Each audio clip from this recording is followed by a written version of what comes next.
Hello everybody, how are you doing? I'm Dr. Lara and I am super excited to be here with everybody, and I am also excited to be the star guest for this month, which also happens to be my birth month. So I have some questions here that I'm supposed to answer, and then I'm going to go through them one after the other. How long have you been at LMFB? We had the alumnus, the starting alumnus. I started with LMFB back in 2021 when it all started, and it's been an amazing journey, really. So if I'm going to count by years, that's going to be about 2 years now. Yeah, I have been with the program.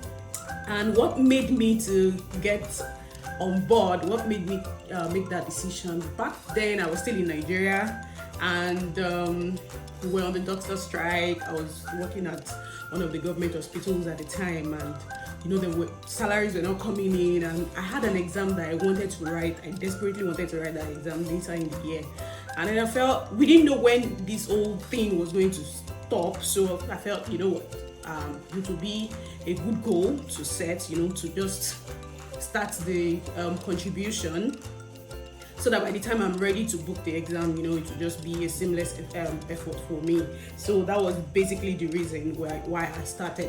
And then the second reason actually was because I knew who was in charge. So I know that my money was not going anywhere anyway. So yeah, that was the other reason I did. And then the challenges I've experienced so far. Initially, the challenges was remembering that I had to do it. So what I did was I had an alarm that I set it for every Sunday. So what I do is that I have on my alarm, I have LMFP. So the alarm comes up every Sunday to remind me, girl, you need to make a contribution this week. So it kind of helped me, and currently I have it set for Friday, because Friday is the deadline. So I have set it for Friday to remind me that there's something that I need to do, and I need to do it fast, because I really don't like paying fines, and if you pay late, if you send in your contribution late you're going to have to pay some sort of fine. So yeah, that was like the only challenge that I actually faced. Yeah. And how much in total have I saved since I activated my slot? If I'm going to think about it, because currently I'm on the 20,000 per week slot, and I've done that for the last three sessions. I have done that. So I think, if not up to $1 million, it should be like roughly $1 million or a little bit more than that. Yeah. In total, because I started with the program when it was 1,000 per week, and then I started doing the I chose 2 slots of 1,000 at a point, and then, like I said, currently I'm on the 20,000 per week, and if I'm going to calculate it, it's going to be like more than $1 million actually. Yeah, it should be. What are the steps I took to ensure unrestricted flow of the savings when I relocated? Like, one of the steps was the alarm that I had to, and then I also had to tell my husband about it. He knows about the contribution, so if I forget, it kind of reminds me about it. And I try as much as possible to make sure that there is money available in my Naira account, because I know that I'm hoping that we'll get to the point where we'll be contributing foreign hard currencies, but for now we'll stick to our Naira. And so I had to make sure that that's what I did. And then the other thing I did was I pay in advance of 3 weeks. So when I'm sending in my contribution, I'm doing week 1 to 3, then week 4 to 6, 7 to 9, and then 10 to 12. So that also kind of really helped me. Then how do I balance my desire to save money with the enjoyment? Honestly, I don't want to say there is no enjoyment, and I don't want to say there is some sort of enjoyment. Okay, so it's a little bit of both. When we first got here, it wasn't easy at all. I couldn't do more than 20 hours a week, so there was that challenge. Imagine not doing more than 20 hours a week of work, and you're trying to sort yourself out. And then my husband had to, do more hours, and I'm trying to do contributions, and then I'm also trying to maintain myself, go to school, get books, do travel, all of those things. It wasn't exactly easy, honestly. And then sometimes last year, the government finally paid my salary. You remember the one I said that they were weighing us back from 2021? So that also, kind of helped. So, but until I submitted my dissertation in December, I can't say there was any sort of enjoyment, to be honest. It was just basically trying to work, trying to complete my tuition, trying to, pay bills, all of those things, really. So, if there's any sort of enjoyment, I think that would just be now that I'm planning to, kind of, relax, take myself out and do all of that. But then I have an exam coming in May, so like I was telling my husband yesterday, there's no enjoyment until after that exam. After that exam here, I'll carry myself, and then I'll do some sort of enjoyment for now. I think that also kind of helped me, because I had to remind myself that I needed money to do some things. And I can't just spend money anyhow. Even back at home, people that know me know I don't spend money anyhow. I'll take pure water over bottled water. I will take taxi over Uber. I'm that kind of person. So I'm like really frugal when it comes with money. I don't just spend anyhow. So yeah, that also kind of helped me. The next question says, what unexpected expenses have I experienced since moving abroad, and how did I handle them? There wasn't anything unexpected, because I had known that I had colleagues here, and you hear a lot of, you need to pay these bills, you need to pay that bills, everything you buy, you're taxed, you're that. So I kind of came in with an understanding. And some time ago, I was in the US for about 6 months, and it was like I already had an idea of how the system works. You understand? So I kind of expected them. Like I said, it was challenging, really. It was, because I couldn't do more than 20 hours, like I mentioned. So it wasn't so much of an unexpected situation for me. I don't know for other people, but I didn't exactly not expect it, right? But we just kind of had to manage the whole situation. And I mean, I can boldly say today that I'm debt free. I don't owe anybody. My husband doesn't owe anybody. Matter of fact, people owe us, that kind of a thing. So yeah.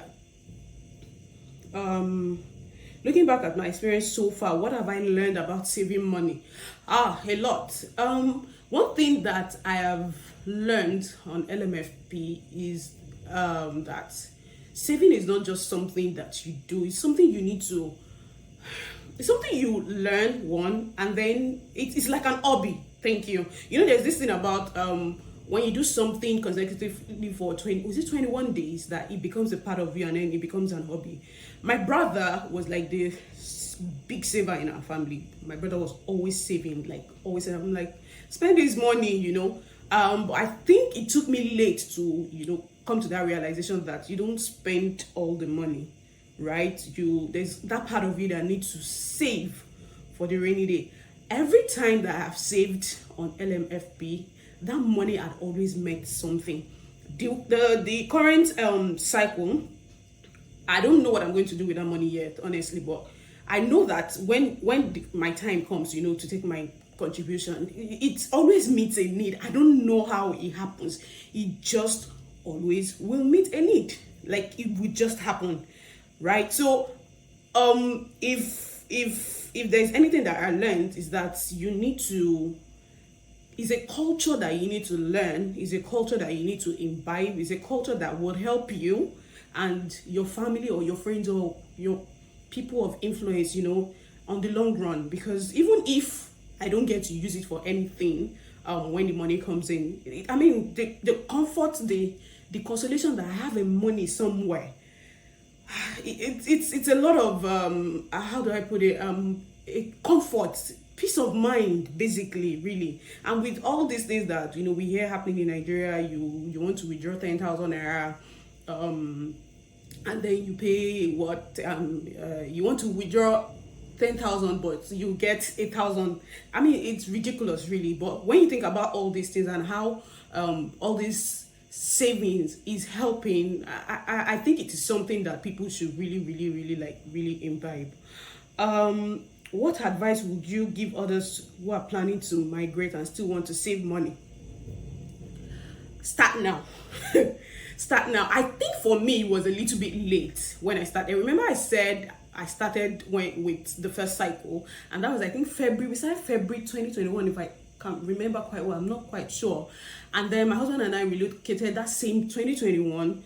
I left September. He came in November. So it was kind of late already, but it wasn't exactly late. Like, I used my money. Okay, so my plan, like, I mentioned, I said that I needed money to use it to pay for an exam. Eventually, somebody paid for that exam for me. So I added it to my tuition, right?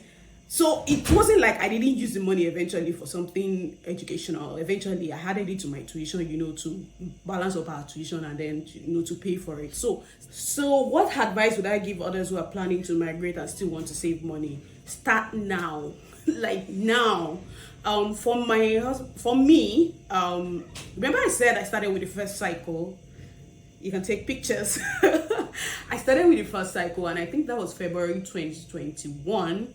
And then we relocated that same year, later in the year. I came in September, I came in November. And even though the money that I saved then, I think we did like a couple of cycles before I came here. Even the money I didn't eventually use it to pay for the exam. Somebody paid for the exam on my behalf. And then I added the money to the money that I needed to pay for my tuition fee here. So, we were paying through from here. We pay through from here to the government. So you pay through Central Bank of Nigeria, and then Central Bank of Nigeria will send the hard currency to the school. So eventually, he helped out. It might look like, oh, it's nothing, it's too small. Remember I mentioned earlier that I have saved nothing less than about 1 million since I started doing this, and every time that money always meets a need. It will always meet a need. For me, I don't know for other people, but for me, it always meet a need. But even if it doesn't, like, even if you don't have anything you want to spend that money on at the moment, just leave it there. Start another cycle, right? And then, you do that, and then you add that to it. Or if maybe you start the next cycle, you don't have enough, that there's already one sitting down somewhere that you can use, to continue in the next cycle. So if there's any advice I want to give, start now. And then don't believe what everybody says on Twitter. Everybody's saying, all you need is 10 million, all you need is this million there. The real deal is when you move here. Oh my God, it is not easy. It is not easy. Should you do it? If you are convinced that you need to do it, please do. Go ahead. I'm not one of those people that discourage people. No, you won't. I see me also going all about saying you need to. But if you send me a DM and say, I need your advice on this, I know this is what you have done, can you help me out? What should I do? I will give you the information. But for me to say no, don't do it, no. Of course, there are some caveats that I would have to warn you about. For my husband, I think one of the things that made it easy for us was we knew that we were going to do this thing eventually. So we were kind of, not exactly, but we were kind of preparing towards it. So if you want to do it, please go ahead and do it. And if you want to join the cycle and you're still thinking of when to join, now is the time. Now is the time. Hopefully, maybe the hub will make availability for more. I mean, right now we're on 20,000, and I am proudly one of the 20,000 contributors. So maybe when we have more of that, you can join. It's a sacrifice really, and to be honest, it pays off eventually. So what is my next goal at LMFP? I want to go higher. I want to be going higher. So if